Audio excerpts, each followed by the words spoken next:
સમાચાર એટલે ઝડપ અને ઝડપ એટલે અમે કવરેજમાં ક્યાંય પાછળ નહીં, હંમેશા એક પગલું આગળ. દેશ દુનિયાના સમાચાર, રાજનીતિ, સમસ્યા, વ્યાપાર, રોજગાર, તમામ સમાચારો પર રહેશે અમારી નજર. ગુજરાતની દરેક ઘટના તમારા ફોનમાં સૌપ્રથમ માત્ર V18 ન્યૂઝ પર. ખેડા જિલ્લાની કપડવંજ સ્ટેશન કોર્ટ નાર્કોટિક્સ કેસમાં 2 આરોપીઓને 14 વર્ષની સખત કેદની સજા અને દરેકને 1 લાખનો દંડ ફટકાર્યો છે. વર્ષ 2023માં નાર્કોટિક્સ કંટ્રોલ બ્યુરો અમદાવાદે બંને આરોપીઓ પાસેથી કુલ 1.478 કિલોગ્રામ 4-MEC નામનું અત્યંત ખતરનાક ડ્રગ્સ ઝડપી પાડ્યું હતું. આ ડ્રગ્સ MD કરતાં પણ વધુ શક્તિશાળી અને હાનિકારક માનવામાં આવે છે.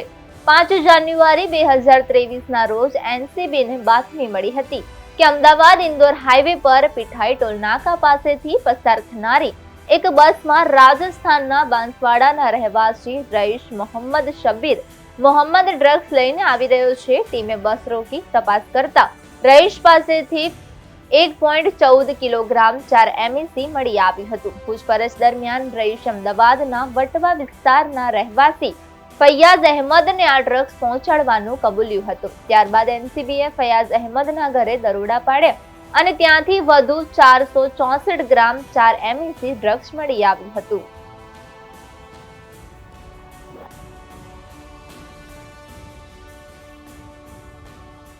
પાંચ 1/23ના રોજ નાર્કોટિક્સ કંટ્રોલ બ્યુરો અમદાવાદના અધિકારીઓને બાતમી મળેલી કે 5/1/23ના રોજ અમદાવાદ તરફ આવતી એક બસમાં એક વ્યક્તિ જે પીઠાઈ ટોલ નાકાથી પસાર થવાનો છે તે બસમાં તેની પાસેથી ડ્રગ્સ છે, જેથી તેની બાતમીના આધારે ટીમે કાર્યવાહી કરેલી અને ત્યાં બસમાં મુસાફર એનું નામ રહીશ મોહમ્મદ સન ઓફ શબ્બીર મોહમ્મદ કે જે રાજસ્થાનના રહેવાસી છે તેની પાસેથી 1 કિલો અને 14 ગ્રામ ગેરકાયદેસર નાર્કોટિક્સનો પદાર્થ મળી આવેલો.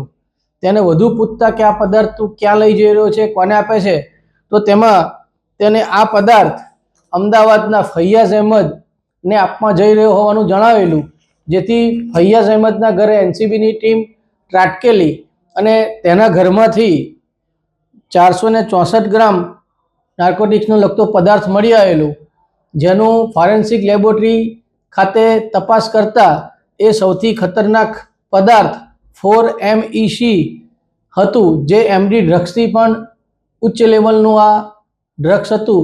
જેથી એની તપાસ કરી સમગ્ર ટ્રાયલ આજરોજ ચાલી ગયો, જેમાં બંને આરોપીઓ રઈશ મોહમ્મદ અને ફૈયાઝ અહેમદને સેશન જજ શ્રી KS પટેલ સાહેબે 14 વર્ષની સજા અને બંનેને 1 લાખ રૂપિયા વળતરનો હુકમ કર્યો છે.